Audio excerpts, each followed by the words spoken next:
Hello. तो चलिए आज हम बात करेंगे यहाँ पे फ्यूचरिस्टिक वर्ल्ड वॉर 3 के बारे में। जी हाँ, जैसा आप लोग जानते हैं कि अभी जिस तरीके से यूक्रेन और रसिया के बीच क्राइसिस हो रहा है, तो अब देखने वाली बात यह है कि क्यों जो है यूएस के जनरल ने अपने एयरफोर्स को तैयार रहने के लिए कहा है कि prepare for war with China. और इससे हम ये बोल सकते हैं कि क्या फ्यूचर में थर्ड वर्ल्ड वॉर ये यूक्रेन और रसिया के बीच नहीं होकर के चाइना और यूएसए के बीच होगी, और वो भी ताइवान को लेकर के। तो जी हाँ, आप जैसा कि यहाँ पे देख सकते हैं, अमेरिका चीन के बीच होगा भीषण युद्ध। और ये एक तरीके से हिंदुस्तान जो हिंदी न्यूज़पेपर है उसकी आर्टिकल से एयरफोर्स जनरल बोले कि सिर पर निशाना लगाने के लिए करो तैयारी। और देखिए ये है कौन, तो मैं इसके बारे में बताना चाहता हूँ। देखिए इनका नाम है, ये 4 स्टार रैंक के जनरल हैं, माइक मिन्हान।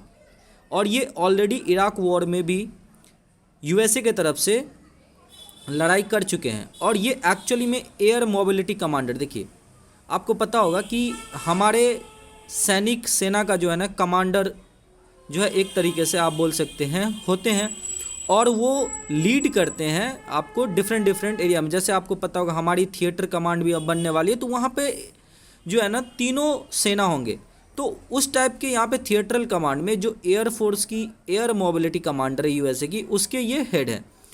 सिंस मैं आपको बता दूं कि जो पेंटागन है, डिफेंस ऑफिशियल, उन्होंने बोला कि भाई देखो ये डिपार्टमेंट की राय विचार नहीं है, तो इन सब चीज़ों को आप जो है यहाँ पे ध्यान में मत दीजिए। लेकिन सिंस ये बहुत आप एक तरीके से बोल सकते हो वॉर में लड़ाई कर चुके हैं, तो इनकी बातों को भी यहाँ पे कंसर्न में रखना चाहिए।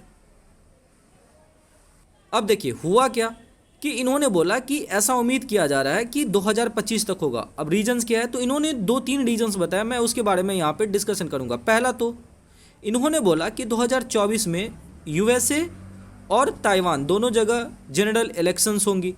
और सिंस आपको पता होगा कि ट्रंप साहब जो एक तरीके से थोड़ी आप बोल सकते हो चाइना को लेकर के कंसर्न रहता है, तो उम्मीद किया जा रहा है कि जब भी देखिए ट्रंप ने लो की इवेंट में जो है ना अपनी प्रेसिडेंशियल जो है कैंपेन स्टार्ट किया, और जिस तरीके से यहाँ पे जोए बिडेन की जिस तरीके से आपको अप्रूवल रेटिंग गिर रही है, उस तरीके से देखा जा रहा है कि कुछ ऐसा बड़ा होगा ताइवान को लेकर के। और उसके बाद रीजन क्या है कि ताइवान में भी प्रेसिडेंशियल इलेक्शन होगा, तो वहाँ के जो लीडर्स हैं वो पेट्रियोटिज्म की भावना को जगाने के लिए आपको ये बहुत बड़ी आपको संकेत इन्होंने बोला कि प्रेसिडेंशियल इलेक्शन के बाद बिल्कुल इस तरह की उम्मीदें की जा रही है। हालांकि मैं बार बार कह रहा हूँ कि जो पेंटागन है उनका मानना ये है कि ये पर्सनल जो है ना लीडर्स की अपनी जो है या ऑफिशियल्स की अपनी व्यू है, ये डिपार्टमेंट की व्यू नहीं है।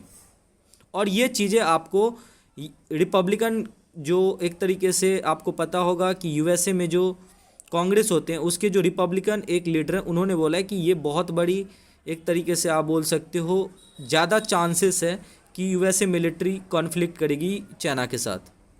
और रीजन ऑलरेडी मैंने आपको बता दिया कि चुनाव होने वाले हैं। अब देखिए जब ये चीज़ पूछा गया था कि जो यूएस डिफेंस सेक्रेटरी जो लॉयड ऑस्टिन, उन्होंने बोला देखो ये बहुत ज़्यादा सीरियसली डॉटेड है कि चाइना बार बार एग्रेशन दिखाता है, और देखते होंगे कि बहुत भारी मात्रा में जो आपको वहाँ पे फाइटर प्लेन्स जाते हैं। कहाँ पे, तो ताइवान स्ट्रेट के तरफ को पार करेगी और ये ताइवान के तरफ जाता है। मैं आपको बता दूँ ताइवान स्ट्रेट ये ताइवान और जो मेनलैंड चाइना है उसके बीच में जो पानी की बॉडी है उसे हम ताइवान स्ट्रेट बोलते हैं, और यहाँ पे बार बार वायलेशन करता रहता है। और ये चीज़ें आपको कहीं ना कहीं ये चीज़ें जो सी जिनपिंग है प्रेसिडेंट है, उन्होंने भी क्या किया अभी कि अपने जो एनालिस्ट है जो उनके टॉप कमांडर्स है उनको बोल दिया कि भाई देखो ताइवान के यूनिफिकेशन के लिए कुछ स्ट्रेटजी बनाओ। और उन्होंने बहुत ऊंचे पद पे जो बैठे हुए हैं आपको सैनिक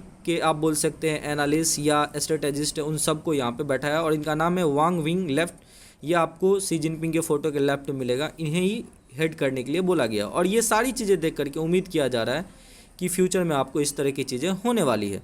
मैं आपको बता दूं एक चीज़ कि सी जिनपिंग हालांकि कंसर्न खुद को एक तरीके से यहाँ पे अपने आप को समझाने की ज़रूर कोशिश करेगा कि जिस तरीके से यूक्रेन ने यहाँ पे वॉर को पुश किया रसिया, देखिए रसिया पहले से एज्यूम कर लिया था कि इस वॉर को बहुत जल्दी जीत लेंगे, बट एनालिस्ट और डिप्लोमेट का कहना है कि जिस तरीके से यहाँ पे यूक्रेन रेजिस्टेंस दिखाया है तो चाइना थोड़ी आपको पीछे हटने की कोशिश करेगी, और कहीं ना कहीं ये चीज़ें मतलब जिनपिंग के लिए भी सर्वाइवल के लिए बहुत इंपॉर्टेंट होगा, क्योंकि यूएसए फंडिंग करना जिस तरीके से यूक्रेन को जारी रखा है, पूरे वेस्ट को एक तरीके से आप बोल सकते हैं इंटीग्रेट करके रखा है, कहीं ना कहीं ये चीज़ें आपको चाइना के जहन में ज़रूर होगा, शी जिनपिंग के जहन में ज़रूर होगा, बट ये सारी चीज़ें फ्यूचरिस्टिक है। देखने वाली बात है कि फ्यूचर में क्या होने वाला है।